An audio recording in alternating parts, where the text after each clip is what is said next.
மகனா,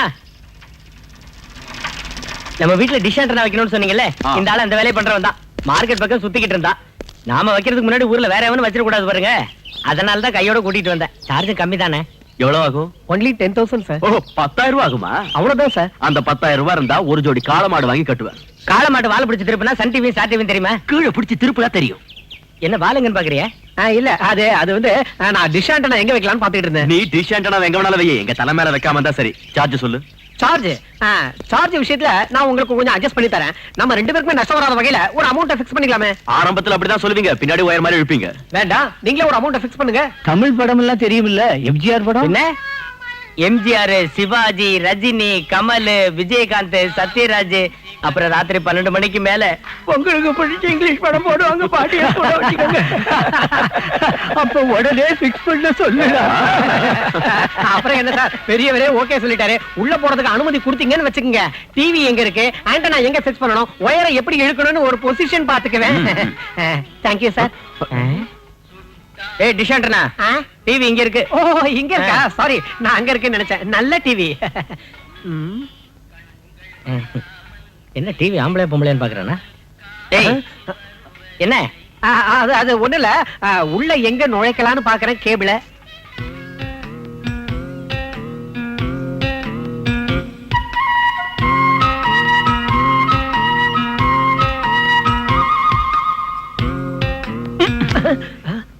என்ன சந்து பொந்தெல்லாம் பாக்குறீங்க? ஆண்டனா பிக்ஸ் பண்றதுக்கு தானே வந்தீங்க?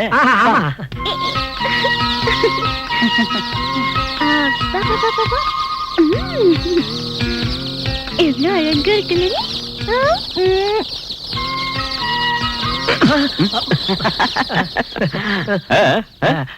அவங்க உங்க சிஸ்டரா? யாரு முடி நரைச்ச தலையா? ஐயோ இல்ல இல்ல, அந்த கோழி குஞ்சு. கோழி குஞ்சு என் சிஸ்டரா? ஐயோ கோழி குஞ்சு இல்ல, கோழி குஞ்சு கொஞ்சிக்கிட்டு இருக்கிற அழகா பச்சை கலர் Dress போட்டுட்டு எல்லாம் வச்சுக்கிட்டு உங்களுக்கு பிடிச்சிருக்கா? ஐயோ நான் அந்த அர்த்தத்துல சொல்லல. பரவாயில்லைங்க, தங்கச்சி நீங்களே கல்யாணம் பண்ணிக்கங்க. நான் அந்த டைப்பே இல்ல. அப்ப நீங்க எந்த டைப்புங்க? ஐயோ எனக்கு பொண்ணுங்களே பிடிக்காது. அப்ப உங்களுக்கு பொண்ணுங்களே பிடிக்காதாங்க? பிடிக்காது. அப்ப என்ன கட்டிக்கிட்டு மச்சாங்கிட்ட கேளுங்க. உரிச்ச கோழி கணக்கா இருந்து உள்ள எட்டி பாக்குறான். சீ கஸ்மாலாம். ஏய், பக்கத்து வீட்டுக்கு ஒருத்தன் டிவி ஆண்டனா ஃபிக்ஸ் பண்ண வந்து பொண்ணு கிட்ட லவ் ஃபிக்ஸ் பண்ணிட்டான். கல்யாணம் ஆயிடுச்சு. நாங்க தான் நடத்தி வச்சோம். இங்க வா, உனக்கு நடத்தி வைக்கிறோம். சீர்வரிசையா பல்வரிசையா இடம் மாத்தி வச்சோம். எப்படி தெரியுமா? புத்தி இருக்காடா உனக்கு? வீட்டுக்கு வந்த மாப்பிளைய, அதுவும் என் தங்கச்சியை கட்டிக்க போறவரை எப்படி அடிக்கிறது? அடிக்கிறது முன்னாடியே சொல்லக்கூடாது. இப்ப கவனி, இதோட இவன் அன்பிட். போட போட.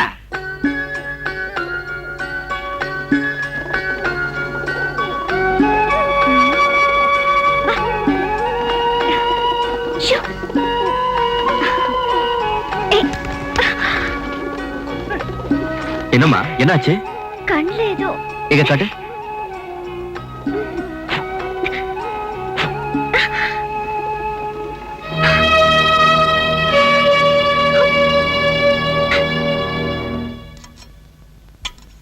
இங்க வச்சிரு. ஏன் தூக்கிட்டு வர்றோம் கோப்போட சொத்த? பாரதி, மீன் வறுவல் ஒண்ணும் இல்ல? இல்ல. ஏமா பாரதி ஒரு மாதிரியா இருக்க? ஒண்ணும் இல்ல. சாப்பிட்டியா? உனக்காவது கேட்கணும்னு தோணுச்சே. இங்க சில பேருக்கு நான் ஒருத்தி இருக்கேங்கிற நினைப்பே இல்ல. யாருக்கு இல்ல? அந்த பொண்ணு வந்ததுக்கு அப்புறம் நீ கூட தான் மாறிட்ட. நான் எதுக்கு மாறணும்? அந்த பொண்ணு எனக்கு யாரு? அந்த பொண்ணு மாமாவுக்கு மட்டும் யாரு? பின்னாடி அவ பின்னாடி சுத்தணும். சில நேரம் மகி அண்ணங்கிட்ட அந்த பொண்ணு அதிகமா இழிக்கிறத பார்த்தா கொஞ்சம் ஓவர் தானே எனக்கும் தோணுது. தோணுது இல்ல? உனக்கே அப்படி தோணுது இல்ல? மகி அண்ணன் ரொம்ப டீசென்டானவருங்கிறதுனால பிரச்சனை இல்ல. ஒரு மீன் வறுவல் கூட பாரதி இல்ல, இருக்கிறத கொட்டிக்கிட்டா போதும். ஆனா அண்ணன் முதல்ல டீசென்டா இருந்தாரு. ஆனா எப்பவும் அப்படியே இருப்பாருன்னு சொல்ல முடியாதுல்ல. அப்படி இல்லன்னா அந்த பொண்ணு பின்னாடியே எதுக்காக எழுதிக்கிட்டு சுத்தணும்? ஒரு மீன் வறுவல் கூட பாரதி வருஷத்துக்கு ஒரு தடவை தானே கண்ணில் காட்டுறீங்க. கமலாமா, பாவம் ஒரு வறுத்த மீன் கொடுத்துரு. அப்படித்தான் நானும் நினைக்கிறேன். மாமா எதுக்காக அப்படி நடந்துக்கிறாரு? இந்த காலம் அப்படி. கெட்ட பேர் வாங்கறதுக்கு ரொம்ப நேரம் ஆகாது இல்லையா? சேச்சே, அப்படி எல்லாம் நினைக்க கூடாது. அந்த பொண்ணு அந்த மாதிரி டைப் இல்ல. யாரும் இல்லாத அனாதை இல்லையா? அந்த பொண்ணு கோழி குஞ்சு மாதிரி சுத்தி சுத்தி வர்றது எவ்வளவு அழகா இருக்கு இல்ல கமலம்மா? அந்த வறுத்த மீனை கொண்டு போய் உள்ளவே. வறுத்த மீன் இல்லாம வயித்துல இறங்கலனா சாப்பிடாத. இல்ல, பேச்சுன்னு வரும்போது எல்லாம் சொல்லணும். அந்த பொண்ணு பின்னாடியே எதுக்காக அண்ணன் ஓடிக்கிட்டு இருக்காரு? இங்க நீ தானே சுத்தி வர்ற. பாரதி பாரதின்னு ஒன்னையே சுத்தி சுத்தி அவர் வர வேண்டியதானே? ஆசையா ஒரு லுக்கு, சாப்பிட்டியான்னு ஒரு டாக்கு, இதையெல்லாம் தானே நீ எதிர்பார்க்கிற. எத்தனையோ கனவுகள், என்னென்னவோ ஏக்கம். இதையெல்லாம் உதறி தள்ளிட்டு உனக்கு துரோகம் செய்யணும்னு பாக்குறாரு. கமலாமா அந்த மீனை கொண்டாங்க. நீ இந்த மாதிரி எல்லாம் மாமாவை குறை சொல்ல வேண்டாம். நான் முறை பொண்ணு கோவத்துல அப்படிதான் பேசுவேன். அப்படி ஏதாவது கோவம்னாலும் அது எங்க சொந்த பிரச்சனை, நாங்களே தீர்த்துக்குவோம். கமலாமா எனக்கு மீன் வேண்டாம். வர வர இந்த வீடு எம்ப்ளாய்மெண்ட் எக்ஸ்சேஞ்ச் மாதிரி ஆயிடுச்சு. ஒரு துண்டு மீன் வேணா கியூல நின்னு ரெக்கமெண்டேஷன் பிடிக்கணும். மீன் இல்லாம சோறு இறங்கலையான்னு பாக்குறேன். பல்ல படம தின்னா பறைக்காய் மீன் தான்.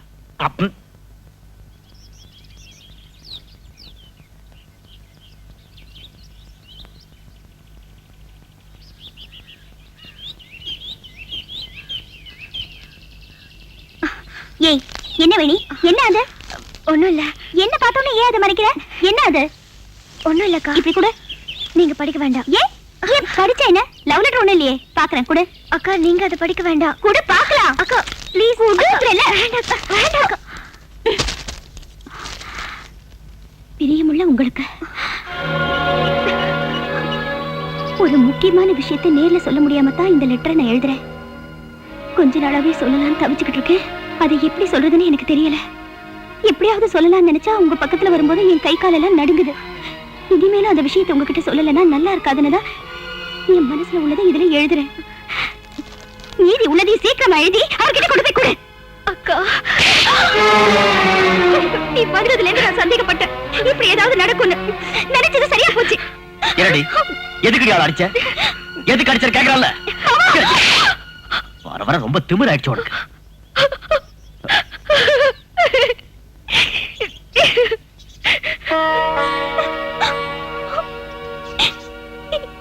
இப்ப திருப்தி தானே? அடிக்கிறது மட்டும் தான் பாக்கியா இருந்தது. அதே செஞ்சிட்டீங்க.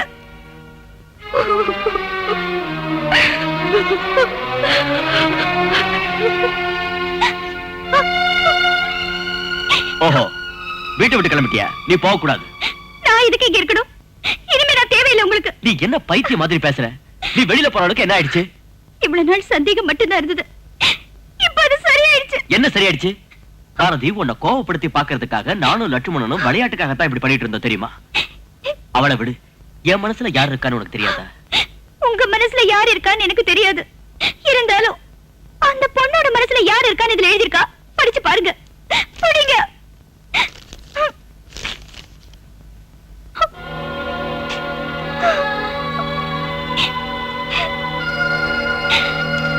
இப்ப புரிஞ்சு போச்சுல? அனாதை பொண்ணு, பாவப்பட்ட பொண்ணு பேசுனீங்களே, அந்த பாவப்பட்ட பொண்ணோட ஆசையை தீர்த்து வைங்க. அதுக்கு நான் இடத்துல இருக்க விரும்பல. இது வரைக்கும் உங்க மேல நான் வச்சிருந்த ஆசையெல்லாம் கனவு நினைச்சுக்கிறேன்.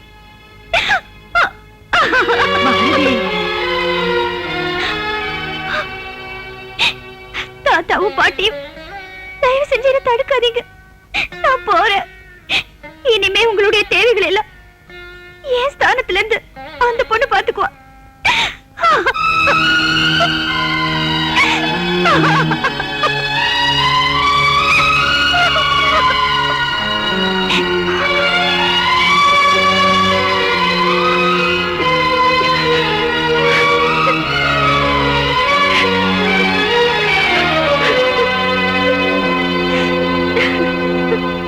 என்னடா அந்த பொண்ணு?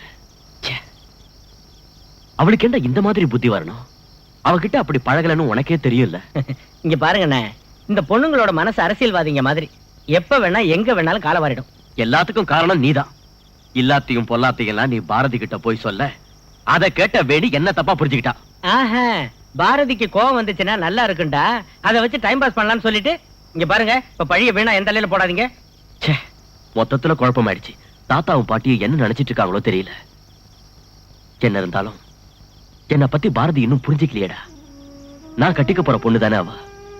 குழந்தையில இருந்தே தெரியும்ல எனக்கு அவன் மேல அன்பு இல்லைன்னு நினைக்கிறியா நீ? நான் அவளை வம்பு பண்ணதே குறும்பு பண்றப்போ அவ முகம் சுளிக்கிற அழகா பார்க்கத்தான். அப்படி ஒரு ஆசை எனக்கு. சும்மா இதுக்காக டென்ஷன் ஆகாதீங்க. கொஞ்சம் கோபம் குறைஞ்ச பிறகு பாரதி திரும்பி வரும். ஓனா ஓட்டம் எது வரைக்கும் சொல்லுங்க? வேலி வரைக்கும் தானே. உங்களை பார்க்காம பாரதியால் நிம்மதியா இருக்க முடியுமா? இந்த டென்ஷன் அங்கே இருக்குல்ல.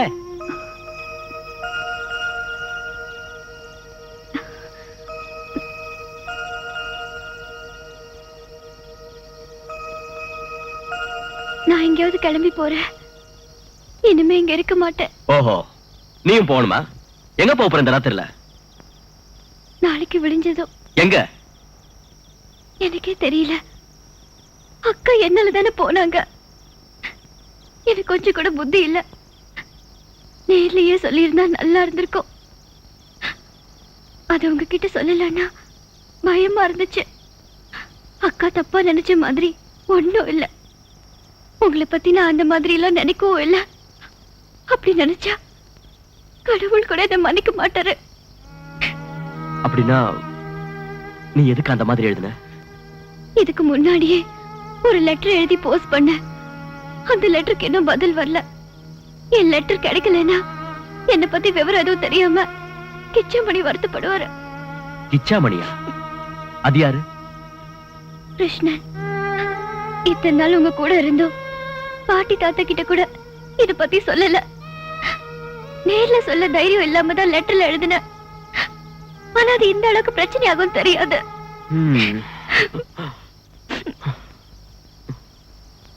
உனக்கு உறவு காரணம் அந்த கிச்சாமணி? அது சொல்லு. உறவுன்னு சொல்ல முடியாது. ஆனா உறவு மாதிரி. தாத்தா கிட்ட கடம் வாசிட்டு இருந்த கணேஷ் ஐயரோட மகன். அனாதையான எங்களுக்கு ஆதரவா இருந்தாரு. தாத்தாவும் அவர் மேல அன்பா இருந்தாரு. எங்களுக்கு கல்யாணம் பண்ணி வைக்கணும்னு தாத்தாக்கு ரொம்ப ஆசை. சரி, அந்த கிச்சாமணி இப்ப எங்க? அந்த சுப்பிரமணியம் அடிக்கடி வந்து சண்டை போடும்போது கிருஷ்ணன் எங்களுக்காக அவனை எதிர்த்து கேட்டாரு. பிரச்சனை வேணான்னு தாத்தா கிருஷ்ணனை எங்கேயாவது போயிடுன்னு சொல்லிட்டாரு. கோயம்புத்தூர்ல ஒரு மில்லுல வேலை கிடைச்சிருக்குன்னு ஒரு லெட்டர் வந்துச்சு. அப்புறம் என்னாச்சுன்னு தெரியல. ஒண்ணும் தெரியாதவன் நினைச்சோம். சூப்பர் பிளாஷ்பேக் இல்ல? பார்த்தா பூனையாட்ட இருக்க லவ்வா ஓங்கி விட்டு நான் தெரியுமா? காதலாவது கத்திரிக்காயாவது. போய் படுத்து தூங்கு போ. போய் தூங்குடா. போமா.